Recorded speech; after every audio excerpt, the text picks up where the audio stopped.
Today on the channel, I'm going to show you how to play Voodoo Child by Jimi Hendrix.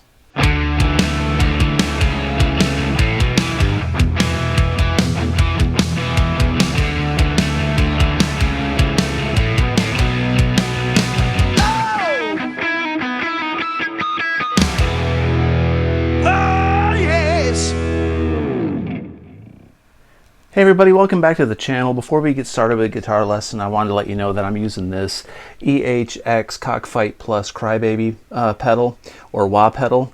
I'm not using any of these pedals on my pedal board. We're running through this Fractal X8. Yeah, my cable management is not the best right now, so it is what it is. Over here I've got my American Professional 2 Fender Stratocaster. We're going to be running this today because it sounds wonderful. But I'm going to be demonstrating how to play Voodoo Child, and it uses this Crybaby. You can use any kind of Crybaby, whether it's a Morley, a Dunlop. I like the EHX Cockfight Plus because it's got a really wide range of tonalities, and it's very light. It makes my pedal board light, so I like the weight as well. So let's check it out. Hey everybody, welcome back to the channel. Today we're going to take a look at Voodoo Child by Jimi Hendrix. This is a great song to learn if you want to employ Crybaby and learn how to get really good with a Crybaby and proficient on getting certain tonalities out of a wah-wah pedal.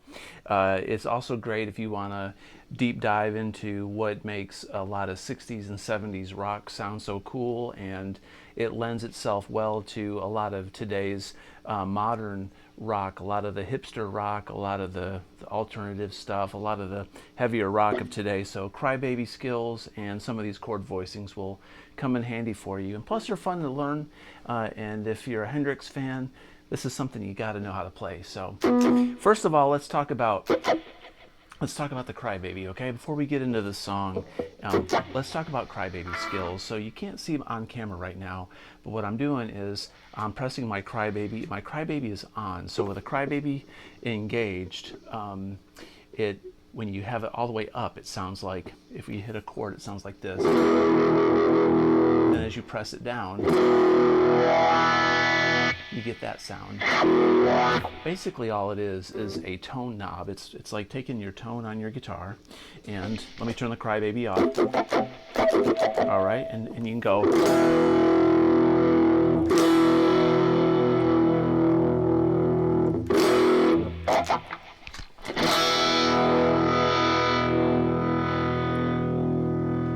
But it's more aggressive than a tone knob. It's much more aggressive. So when you've got the Crybaby on, and you have it all the way pressed down, you get this really whining, crying sound, like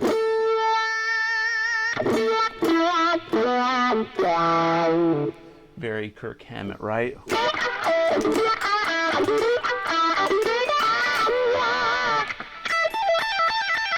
So what Jimi Hendrix does in the beginning of Voodoo Child is the beat for the drums. He's got his pedal. He's basically keeping beat with his Crybaby pedal. So you can you can do this with your Crybaby pedal, and you can hear the hiss because it's changing the tone, right? And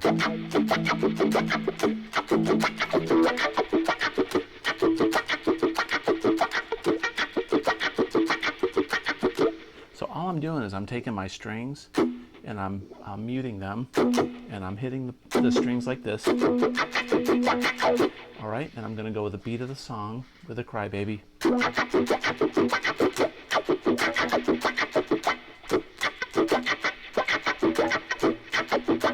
And when you listen to Stevie Ray Vaughan do this, or Orianthi, or whoever, Steve Vai, a million people play this song, right? They do this intro a little bit differently.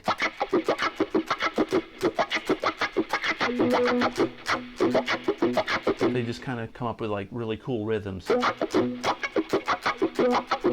right, and you want to keep that Crybaby going like this the whole time, and then when you do this riff,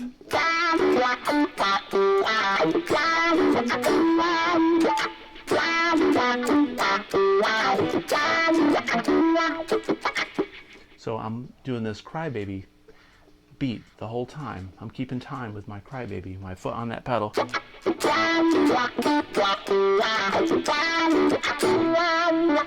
And sometimes in the middle of these little notes, I'm doing this little scrape, which adds rhythmic tonality to it.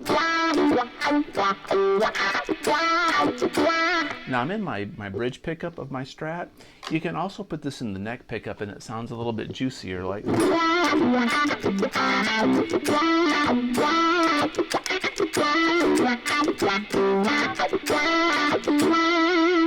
I think for this riff, the bridge pickup sounds a little bit nicer, because when you hit that Crybaby all the way down, you really get that bright sound.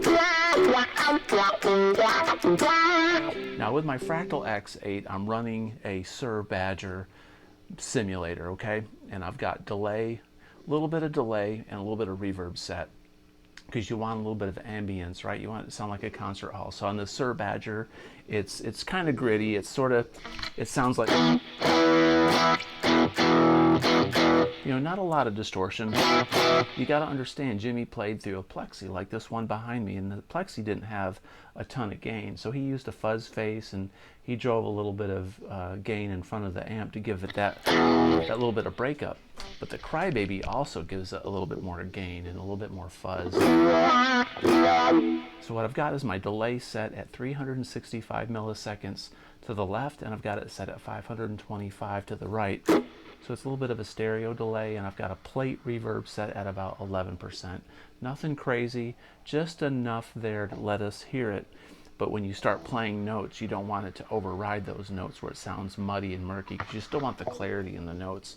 But that provides ambience and gives you a little bit of, it's like a safety net when you're playing. It gives you a little bit of atmosphere, so when you go to your next note, it's just not sterile, dry sounds, you know, and it's more inspiring to play this way.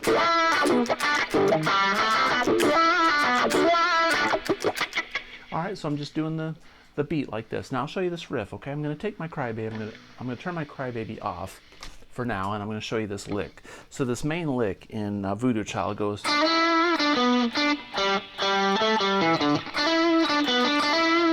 So I'm in the E minor pentatonic shape up here. One thing that you probably want to learn is if you're in this position, the E minor pentatonic shape that really works great with this song, one of the positions, if we're on this E, we're going to be doing.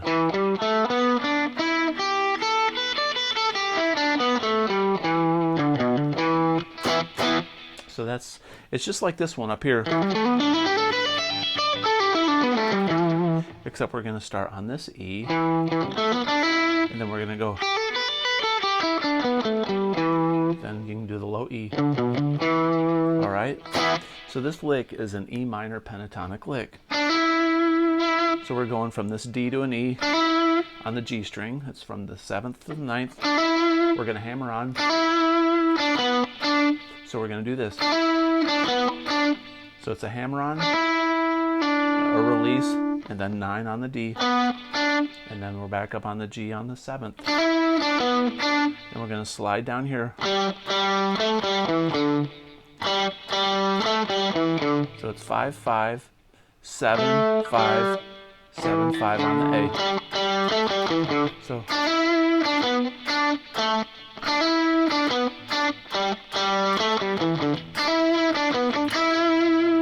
there's the complete phrase.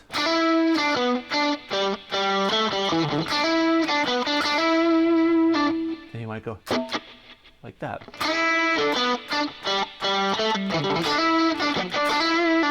Then you want to get a little bit groovy with it. So we're going to go up in the neck position, right?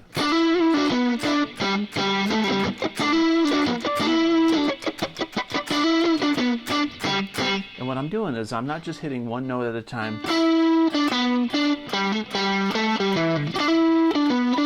It'll make you sound like you're in 5th grade band, okay? You got to put some flair into it.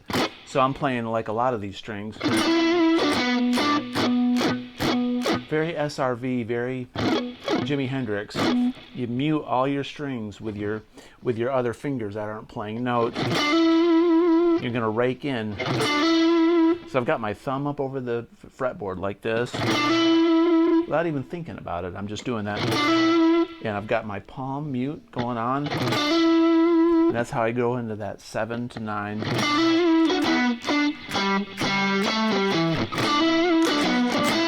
And I'm going. That's very important, these rakes. When you hear SRV do shuffles like.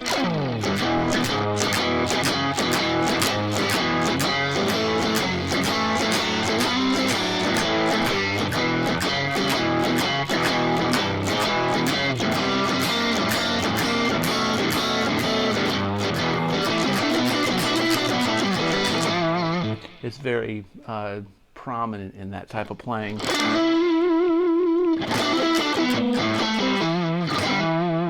So you got to get that rake down. So when you do that lick with the Crybaby,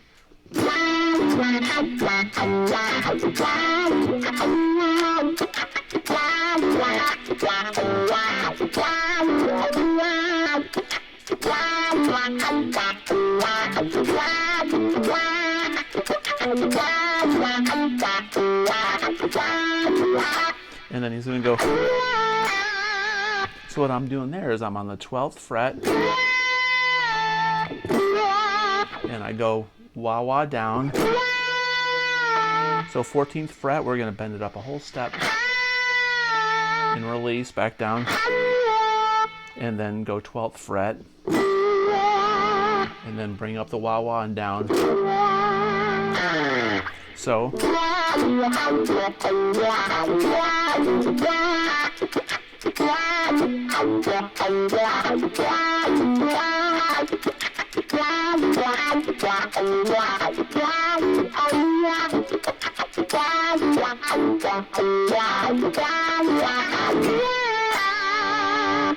if you notice, I'm going.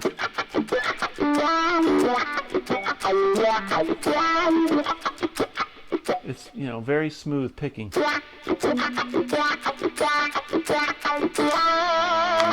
And sometimes I'll go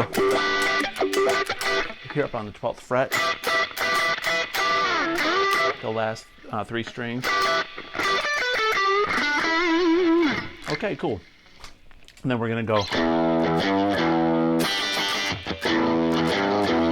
So there's 2 ways we can do this. We're going low E. We're going to hit this G and then bend up, because we're playing around with minor and major. He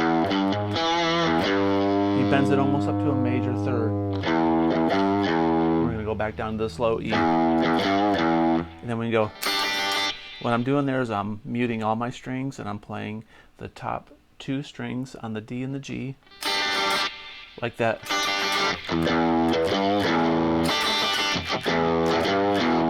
Or we can do the E7 sharp 9 chord, which is like the Foxy Lady, commonly known as the Hendrix chord. So we go. Basically, these 2 top notes are the same as, I think Stevie Ray plays it down here.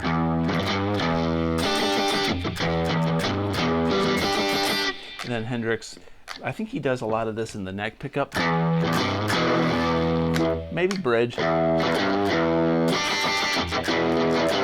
he goes.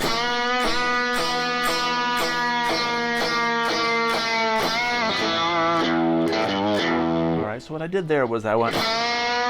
This is kind of a tough one. We're going to be on the 2nd fret on the G string, which is an A.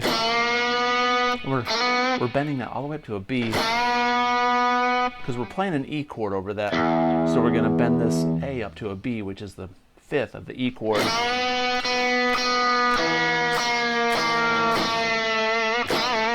Kind of like an airplane coming in for a dive bomb landing in Vietnam. Put a little vibrato, a little stank on it. Like, pull off to the open G. And we're going to hammer on that E. So it's like a D briefly into an E. I'd say practice that. And then go. And what you can also do is you can hit this high B right here with it. You can go.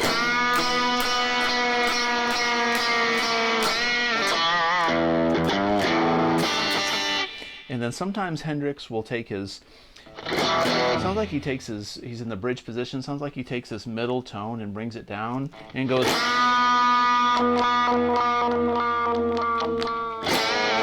You know, in the 60s they had to make up effects, man. They didn't have plugins and everything at their disposal. They weren't spoiled like us. And they had to come up with these things.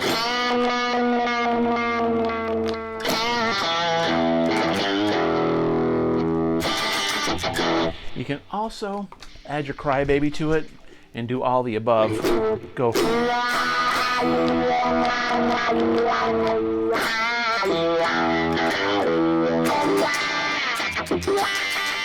Or just do Crybaby.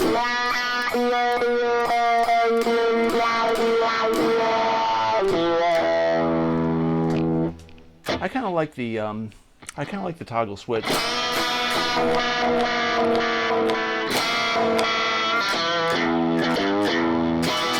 It's kind of hard to do that though, because you want to be picking.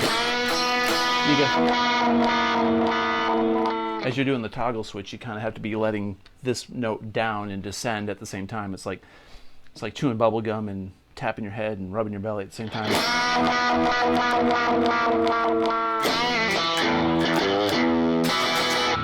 All right, cool. So during the chords of this song, so when he's going, I'm standing next to a mountain,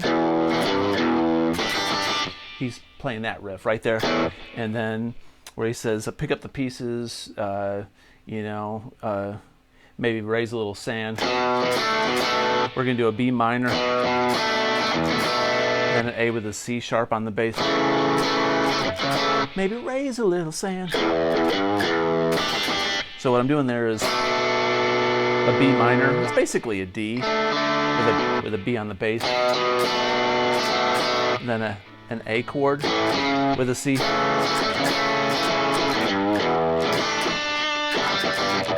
And then during the chorus, yeah, I'm a voodoo child. He plays a C. You can do it a couple ways. You can just play these two notes, C, and then go up to a D. Lord knows I'm a voodoo child. Or you can go C, a D, or you can go C with a E on the bass.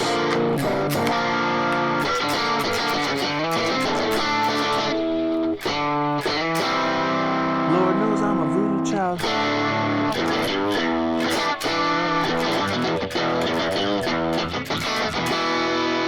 So it's kind of neat.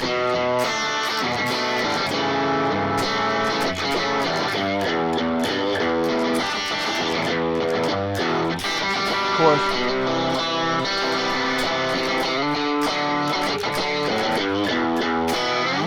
Hendrix loved these chord progressions. You hear it.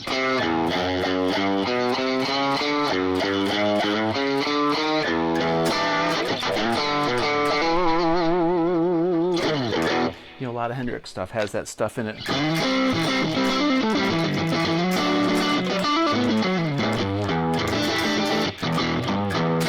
The last thing I'll show you and give you a little suggestion on is when you're playing leads over this stuff.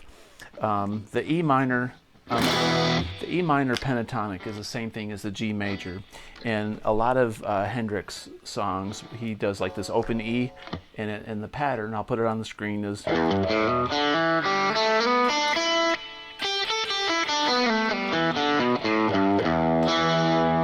so you can get a lot of stuff out of that.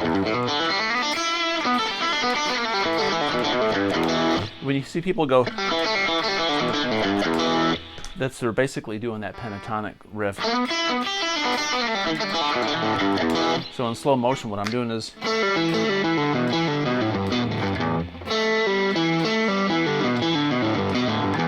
we're just pulling off.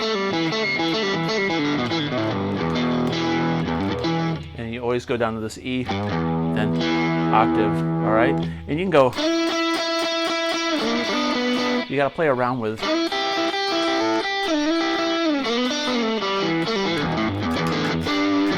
I mean, think about Hendrix. He didn't know theory or any of this stuff. He just knew what sounded right. So he learned this shape and just out of necessity started playing stuff. And if you convert this up to the 12th fret,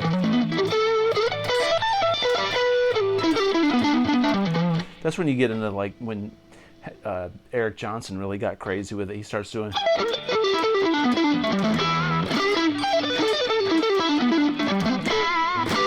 Which, Hendrix could never do, which is neither here nor there, but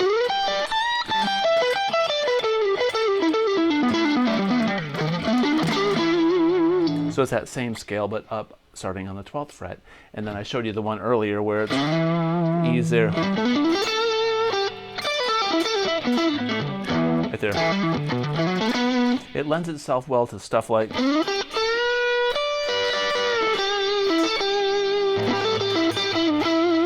or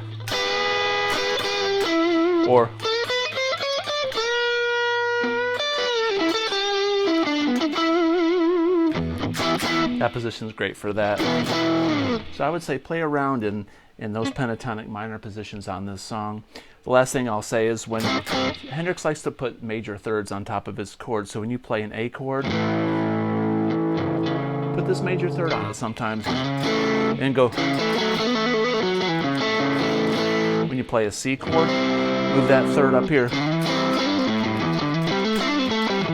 You're going to do a D, take that third, put it there like this, and go. So if you're doing this song and you want to do solos over it where it goes, so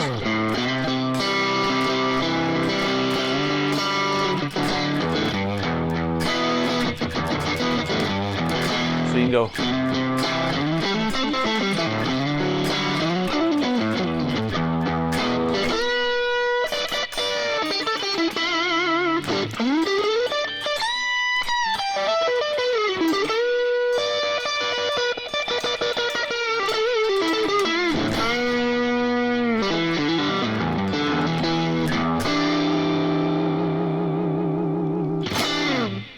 And then maybe throw in some Crybaby in there, right? So you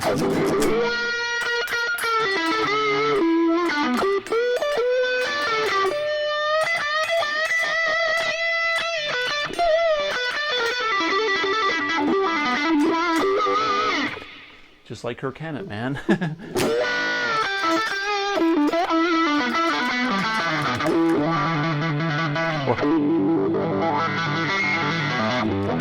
You don't gotta play fast scales or do all this crazy, pyrotechnic stuff. It helps if you can do a little bit. If you want to be like, some of that stuff sounds really impressive when really you're just, you're not really doing anything that fancy.